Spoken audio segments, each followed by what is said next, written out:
पुराने जमाने की बात है। एक पहाड़ी इलाके के पास एक छोटा सा गांव था, बरकतपुर। गांव के किनारे एक टूटी फूटी झोंपड़ी में रबिया बीबी रहती थीं। उनकी उम्र 40 के करीब थी। चेहरे पर झुर्रियां थीं, आंखों में गहरा दुख और जुबान पर हमेशा अल्हम्दुलिल्लाह रहता था। रबिया के पास कोई सहारा नहीं था। उनका एक ही सहारा थी उनकी 7 साल की बेटी समीरा। समीरा मासूम थी, पर पेट की भूख मासूमियत नहीं समझती थी। रबिया के शौहर अब्दुल कदीर एक मजदूर थे, जिनकी 3 साल पहले एक हादसे में मौत हो गई थी। वो अपने पीछे सिर्फ कर्ज और एक टूटा हुआ दिल छोड़ गए थे।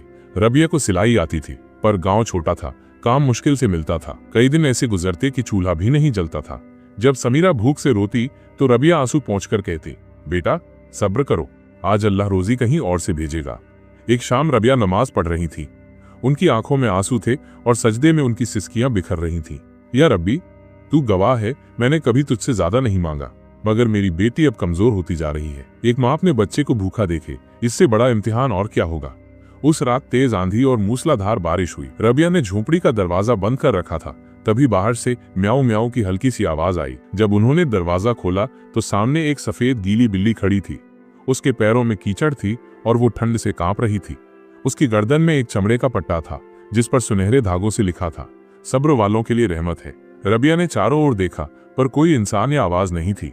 समीरा दौड़कर आई और बोली, अम्मी, ये बिल्ली तो परी जैसी है। रबिया ने उसे अपने आंचल में लपेटा, सुखाया और सूखी रोटी का एक टुकड़ा उसके सामने रखा। हैरानी की बात यह थी कि बिल्ली ने रोटी खा ली और चूल्हे के पास बैठकर ऐसे सो गई जैसे वो बरसों से वहीं रहती हो। अगली सुबह जब रबिया बाहर निकली तो देखा कि बिल्ली एक टोकरी के पास बैठी है। टोकरी में 4 अंडे और एक छोटी पुड़िया थी। पुड़िया में कुछ सिक्के और एक चिट्ठी थी। चिट्ठी पर लिखा था, जिस घर में ये बिल्ली जाए समझो कि वहां बरकत आने लगी है। इससे प्यार करो, इसका ध्यान रखो और याद रखो, रिस्क तवक्कुल से आता है। रबिया अवाक रह गई। उन्होंने चिट्ठी को चूमा और सीने से लगा लिया। समीरा दौड़कर आई और बोली, अम्मी, मैं अब भूखी नहीं रहूंगी ना। रबिया ने आंखें बंद करके कहा, इंशाल्लाह कभी नहीं। दिन बीतते गए। अब हर दूसरे दिन टोकरी में कोई न कोई बरकत निकल आती। कभी दूध की बोतल, कभी रोटियां, कभी थोड़े पैसे, कभी सब्जी। बिल्ली, जिसे समीरा ने नूर नाम दिया था, अब उनके परिवार का हिस्सा बन चुकी थी। नूर सिर्फ एक बिल्ली नहीं, बल्कि एक निशानी बन गई थी।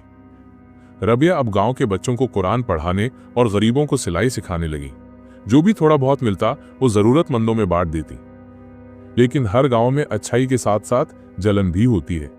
गांव की अमीना खातून, जिनके पास बड़ी गाय थी, कहने लगी, एक बिल्ली के दम पर यह औरत इतनी नेक बन गई है।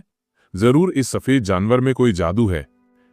कुछ लोगों ने मिलकर पंचायत में शिकायत कर दी कि रबिया कोई जादूगरनी है। जब पंचायत बैठी तो नूर चुपचाप आगे आई और अमीना के बेटे को चाटने लगी, जो कई हफ्तों से बीमार था। अगली ही सुबह वो बच्चा ठीक हो गया। गांव के लोग हैरान थे। किसी ने कहा, ये कोई आम बिल्ली नहीं, ये रहमत की निशानी है। पंचायत ने रबिया से माफी मांगी और नूर को गांव की रहमत का दर्जा दे दिया। सालों गुजर गए। रबिया का घर अब एक खुशहाल ठिकाना बन चुका था। समीरा जवान हो गई थी और उसकी शादी एक अच्छे घर में हुई। लोग अब रबिया को अम्मा रबिया कहकर बुलाते थे। नूर अब बूढ़ी हो गई थी। उसका चलना धीमा हो गया था, पर उसकी आंखों में वही सुकून था जो पहली रात था। एक रात रबिया अल्लाह का शुक्र अदा कर रही थी। नूर उनके पास बैठी थी। समीरा भी अपनी बच्ची के साथ माँ से मिलने आई थी। सबने मिलकर नमाज पढ़ी और दुआ मांगी। रबिया ने नूर को गोद में उठाया और कहा, तू तो मेरी बेटी बनकर आई थी। अल्लाह का वो जवाब थी जो मैंने सिसकियों में मांगा था। नूर ने हल्के से म्याऊं कहा और हमेशा के लिए आंखें बंद कर ली। अगली सुबह गांव में हर कोई जमा हो गया। नूर को एक मखमली कपड़े में लपेटा गया। लोग फूल लेकर आए और बच्चों ने दुआ पढ़ी।